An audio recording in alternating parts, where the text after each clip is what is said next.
है हमारे पास हॉर्न लेने आई है। हॉर्न के क्या तरीके होते हैं, कहाँ बजाना चाहिए कहाँ ना बजाना चाहिए,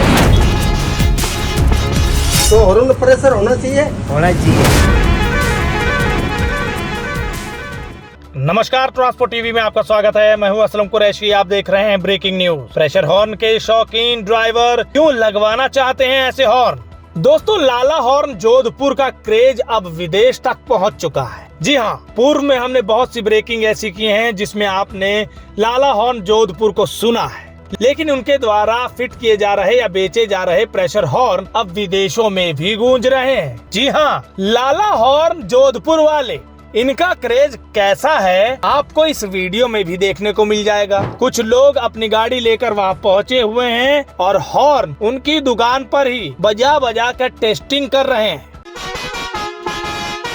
यही नहीं, कुछ लोग गुजरात से उनकी दुकान पर प्रेशर हॉर्न लेने पहुंच गए। उनको लाला हॉर्न जोधपुर वाले कुछ समझाते भी नजर आए कि प्रेशर हॉर्न कहां और कब और कैसे इस्तेमाल करना है। उनकी भी ये बात सुन लीजिए। नमस्कार दोस्तों, मैं लाला हॉर्न जोधपुर में आपका स्वागत है।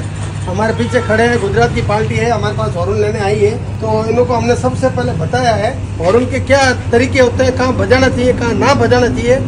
तो इन लोगों भैया को हमने बोला है सिटी के अंदर है या हॉस्पिटल है, स्कूल है, वहाँ पे हॉर्न नहीं बजाना चाहिए।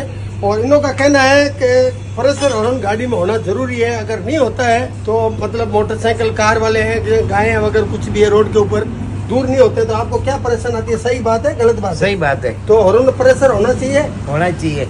काफी लोग जैसे आपके चलान भी करते हैं, हाँ, नहीं बजाते हो सिटी में, तो गवर्नमेंट से आपका क्या कहना प्रेशर हॉर्न के बारे में? प्रेशर सिटी में हम नहीं बजाएंगे, स्कूल है हॉस्पिटल है, हाँ। वहाँ हम नहीं बजाएंगे, हाईवे पे बजाना पड़ता है। काफी गायें वगैरह बैठी रहती है और मोटरसाइकिल वाले दूर हटते नहीं है। और आपका क्या राय है भाई? प्रेशर हॉर्न बिना तो इतनी बड़ी गाड़ी आज बस स्लीपर बस है, 35 फुट लंबी है, सिटी पे बजाते हैं, सिटी में बजाते नहीं। सिटी में मत बजाना है। अब ये प्रेशर हॉर्न तो ठीक, बजाने के लिए भी ठीक, क्यों जरूरी है ये भी आपने सुन लिया कि हाँ, प्रेशर हॉर्न इसलिए जरूरी है कि रास्ते में कहीं गाय आ जाती है, मोटरसाइकिल वाले सुनते नहीं, ध्यान देते नहीं, इतनी बड़ी गाड़ी होती है। कहाँ कहाँ ये प्रेशर हॉर्न यूज किया जा सकता है, कहाँ नहीं, लाला हॉर्न जोधपुर वाले खुद बता रहे हैं। फिर उसके बाद उनसे पूछ रहे हैं। लेकिन कानून क्या कहता है इसके बारे में, या एमवी एक्ट क्या कहता है, ये भी आपको बताएंगे। आगे बढ़ने से पहले आपको बता दें, ड्राइवर भाइयों के लिए एक जरूरी जानकारी, 5 लाख का एक्सीडेंट बीमा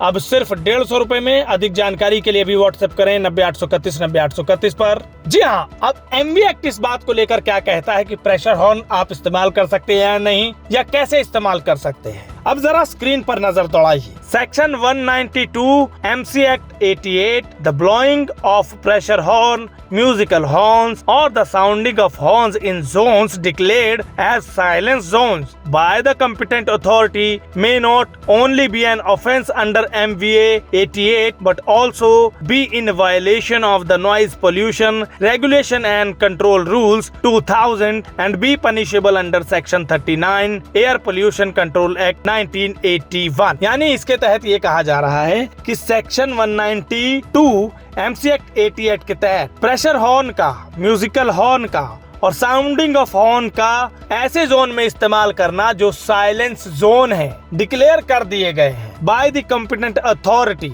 किसी संबंधित विभाग के द्वारा। ये MV Act 88 के तहत ऑफेंस तो होगा ही, अपराध तो होगा ही, इसके अलावा violation of the noise pollution यानी नॉइज पोल्यूशन की भी उल्लंघना होगी, जो कि रेगुलेशन एंड कंट्रोल रूल्स 2000 में आई। और उसके बाद be punishable under section 39। Section 39 के अंदर ये पनिशेबल यानी कि दंडनीय होगी, जो कि एयर पोल्यूशन एक्ट 1981 के तहत है। यानी कि साइलेंस जोन में तो बिल्कुल भी इसका इस्तेमाल नहीं करना है, जैसा कि उसमें भी जिक्र किया गया है कि सिटी में, हॉस्पिटल के आसपास ऐसी जगहों से बचना है। इस खबर को सुनकर आपके क्या विचार हैं? कमेंट सेक्शन में हमें लिखकर जरूर बताइएगा। अगर आपने अभी तक हमारा YouTube चैनल सब्सक्राइब नहीं किया है तो चैनल को सब्सक्राइब कर लें। फेसबुक और ट्विटर पर भी आप हमें फॉलो कर सकते हैं। ट्रांसपोर्ट टीवी देखने के लिए धन्यवाद।